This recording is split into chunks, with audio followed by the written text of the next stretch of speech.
pessoal, tudo bem? O tema da nossa aula hoje é bastante sério, a ditadura civil-militar e os processos de resistência que aconteceram no Brasil entre 1964 e 1985. Esse tema é bastante polêmico porque ele traz para a política nos dias de hoje, mas é muito importante vocês terem uma ideia de que o que eu vou trazer para essa aula ele é um apanhado daquilo que os historiadores afirmam sobre esse período. E tem algumas coisas que a ciência histórica, com base na pesquisa de documentos, pode afirmar sobre essa época que foi a ditadura civil-militar. A gente chama de civil-militar porque um grupo de historiadores afirma que aquele período houve um domínio tanto dos militares, que acabavam preponderando no governo, ou seja, acabavam dando as principais regras, mas tinha um elemento civil, uma participação dos cidadãos que não eram militares também na composição desse governo. E a gente caracteriza esse período da República Brasileira, de 1964 até 1985, como uma ditadura, porque foi um período em que houve uma severa restrição das liberdades individuais e do exercício da política de uma forma democrática, né? O governo ele controlou a política e o exercício da liberdade dos cidadãos, como eu pretendo que vocês entendam junto comigo. Primeiro a gente vai precisar reconstruir como é que esse processo aconteceu, por que é que essa ditadura ela ocorreu no Brasil. Então a gente vai voltar um pouquinho para o governo do João Goulart e que levou ao golpe de 64. Em 1961 assumiu a presidência do Brasil Jânio Quadros. Jânio Quadros tinha sido o primeiro político que não era da tradição do varguismo a ser eleito com apoio da UDN, a União Democrática Nacional, que era um partido mais conservador, de direita, que elegeu a figura do Jânio Quadros, que era conhecido como o Homem da Vassoura, que iria varrer a corrupção e varrer toda a imoralidade e também combater a inflação. Para isso que o Jânio teria sido eleito. A votação dele foi bastante expressiva, né? Então ele assumiu com uma popularidade bastante grande.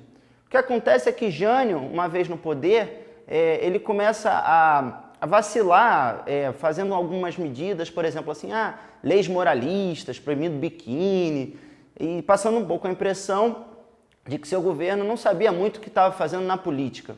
Na política externa, se aproximou de países comunistas, como a União Soviética. Isso gerou uma sensação, até para o grupo que o elegeu, de que o presidente não estava indo pelo caminho correto. Fora que as promessas de combate à inflação e à corrupção não estavam se cumprindo, né?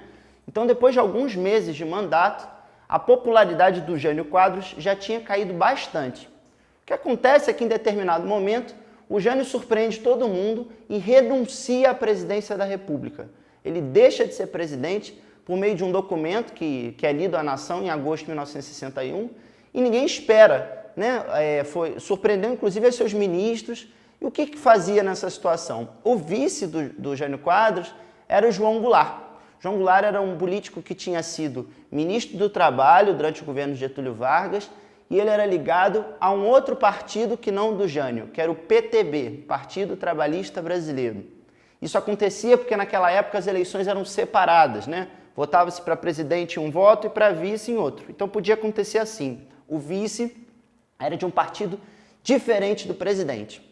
Nesse momento, a gente precisa lembrar do contexto mundial dessa época. O início dos anos 60 era um período em que a Guerra Fria estava enfrentando um dos momentos mais tensos. Então, João Goulart, que era ligado a um partido mais próximo dos trabalhadores, era visto por alguns setores mais radicais da sociedade brasileira como comunista. A gente tem que prestar atenção que essa não era a tradição de João Goulart. Não tem nenhuma prova histórica de relação do João Goulart com os comunistas. Os comunistas de fato existiam no Brasil, mas João Goulart não era um comunista. João Goulart ele tinha uma relação bastante próxima com a tradição do varguismo, dos direitos trabalhistas, do que a gente chama em história de trabalhismo. Essa é uma diferenciação bastante importante. Mas acontece que como a Guerra Fria estava pegando pesado, né, a figura de João Goulart foi associada por seus inimigos diretamente à causa do comunismo. Então aconteceu uma coisa inusitada, depois da renúncia que já foi bastante estranha, né? Os ministros militares da época tentaram impedir a posse de João Goulart como presidente da República, lembrando que ele tinha sido eleito democraticamente. Então a Constituição garantia a posse de João Goulart. Foi o chamado veto à posse do presidente. Então o governo de João Goulart já começou bastante tumultuado. Ele só assumiu depois que combinaram a chamada saída parlamentarista, ou seja, o presidente iria assumir como presidente da República, mas o Congresso brasileiro iria eleger um primeiro-ministro, que seria o responsável de fato pelo governo. Isso acabou acontecendo, a gente teve alguns anos de parlamentarismo e só mais tarde João Goulart, depois de um plebiscito, no ano de 1963, assumiria como presidente da República pleno. Mesmo assim, o governo João Goulart foi bastante conturbado e sempre os inimigos do governo, que eram sobretudo a UDN, que era um partido de direita, os militares de alta patente, se opunham a João Goulart no cenário público. Então, gente, no final do ano de 1963, já existia uma campanha de desestabilização contra o governo do Jango, que era outra forma que João Goulart era chamado. Vamos entender melhor por que isso acontecia. João Goulart tinha uma série de propostas bastante populares. Por exemplo, ele queria implementar a reforma agrária, tirando terras improdutivas das mãos de grandes proprietários e dando para trabalhadores do campo que precisassem.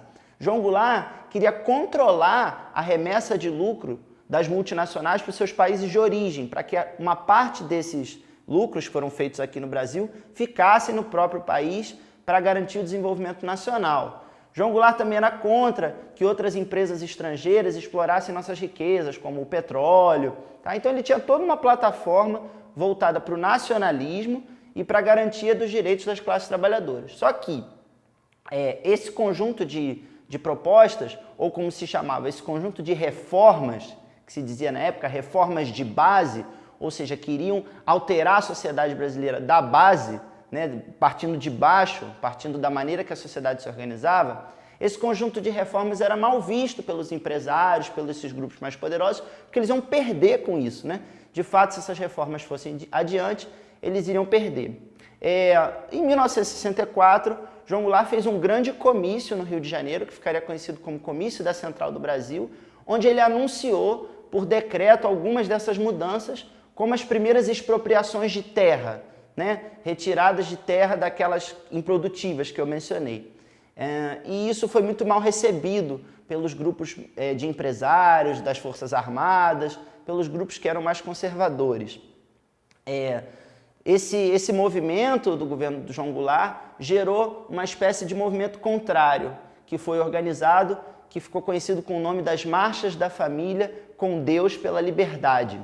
Foram movimentos organizados pela Igreja Católica, mas com a participação de diversos outros setores conservadores da sociedade brasileira, como a UDN, como parte das Forças Armadas, que foram para a rua dizendo o seguinte: olha, João Goulart está transformando o Brasil num país comunista, que a gente já comentou que não era realmente o que estava acontecendo. Mas no olho das pessoas desse grupo da sociedade, o presidente era de esquerda demais, por assim dizer. Então, em meados de março de 1964, secretamente, alguns integrantes das Forças Armadas organizam um golpe, que a história conheceria como golpe de 1964, que foi uma união, basicamente, desses setores das Forças Armadas, que estavam contra o governo João Goulart, de um partido de direita, que era o UDN, era o principal, União Democrática Nacional, e os governadores desse partido, como o da Guanabara, Carlos Lacerda, e o de Minas, Magalhães Pinto, a Igreja Católica, que também apoiou o golpe de 64, os grandes proprietários de terra, todos esses grupos que se sentiriam ameaçados com o fortalecimento do governo João Goulart, apoiaram a sua deposição. Inclusive, o governo dos Estados Unidos, que mandou uma força-tarefa para o litoral brasileiro, para caso o golpe desse errado, tivesse um suporte ou até uma invasão, né? A gente não sabe. Essa Operação Brother Sun, como ficou conhecida essa participação dos Estados Unidos,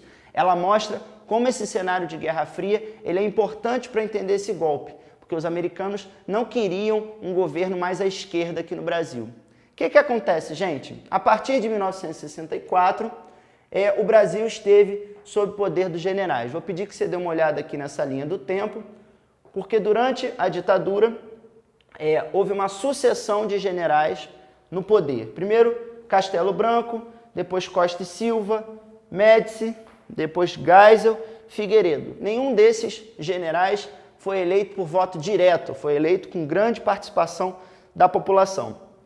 E aí vem, então, um dos pontos mais importantes dessa aula, você entender por que esse período foi uma ditadura. Esse segundo tópico fala bastante disso.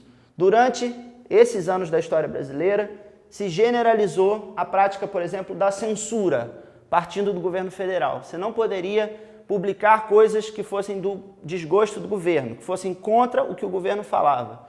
Os agentes da censura, eles começaram a se infiltrar nos meios de comunicação e selecionar aquilo que a população sabia. Por isso que hoje tem muita gente que acha que na época da ditadura era bom, porque havia muita censura e as notícias que eram ruins ficavam pelas redações mesmo e não chegavam ao grande público.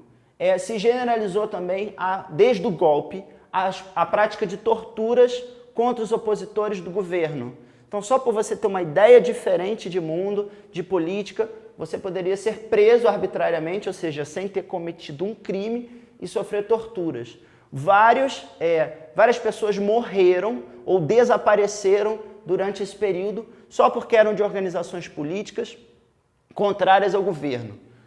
Outra coisa muito importante normalmente quem defende a ditadura diz assim, mas tinha eleição. Não é bem assim que funciona. Essas eleições elas eram indiretas e não tinham grande participação da população. O voto, portanto, era limitado. Outra prova de que esse período foi uma ditadura é que em diversos momentos o governo publicou atos institucionais, que eram leis que davam poderes muito maiores para o governo do que o normal e tiravam garantias dos cidadãos, né? Sem consultar a população. Isso foi feito mais de 17 vezes durante a ditadura. O governo publicava esses atos e no dia seguinte valia, né? Então isso tirou o voto direto para presidente, isso extinguiu grande parte dos partidos políticos que existiam na época, tirou as garantias que as pessoas tinham, né, de liberdade de expressão. Então os atos institucionais também provam que esse período foi uma ditadura. Outra questão que a gente precisa destacar é que diante desse processo terrível que estava se abatendo, né, na sociedade brasileira, uma parte da sociedade resistiu, buscou ir contra as autoridades, inclusive grupos de esquerda que queriam fazer revoluções socialistas no Brasil organizaram o que ficaria conhecido como luta armada, né? E, ilegalmente eles juntaram armas para tentar ir contra o governo. Muita gente diz assim, esses grupos, eles na verdade queriam outra ditadura. Mas de qualquer maneira, eles eram uma forma de resistência ao processo que estava acontecendo. Como você já entendeu, a violência foi uma marca desse período, a violência de governo, de Estado contra a sua própria população. Também sofreram essa violência as populações de indígenas e quilombolas, que foram bastante perseguidas, mais do que, infelizmente, a nossa tradição autoritária já fez, né? Outra coisa muito importante que a gente precisa comentar sobre esse período é que normalmente as pessoas tentam ver um lado positivo na ditadura, dizendo assim, mas durante a ditadura houve um crescimento enorme na economia, o chamado milagre econômico, porque a economia brasileira, o PIB brasileiro, que a indústria brasileira produzia na época, cresceu muito. Isso, em parte, é verdade, porque a economia cresceu bastante, mas essa riqueza que era produzida, ela não era distribuída pela população. Então ela ficava na mão das elites de empresários. Na verdade, a ditadura civil-militar no Brasil aumentou a desigualdade social.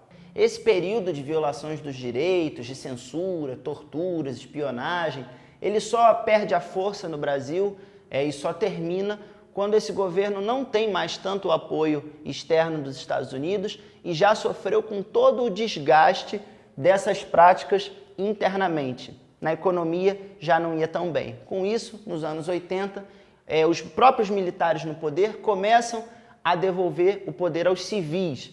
É o processo chamado de abertura política. Gente, meu objetivo hoje foi mais um grande panorama desse complexo período que a gente viveu, que foi a ditadura civil-militar. Hoje em dia tem muitas informações duvidosas rolando sobre esse assunto e eu acho que vale a pena você pesquisar mais para que a gente se informe e não reproduza informações falsas. É também para isso que a gente estuda história. Até uma próxima!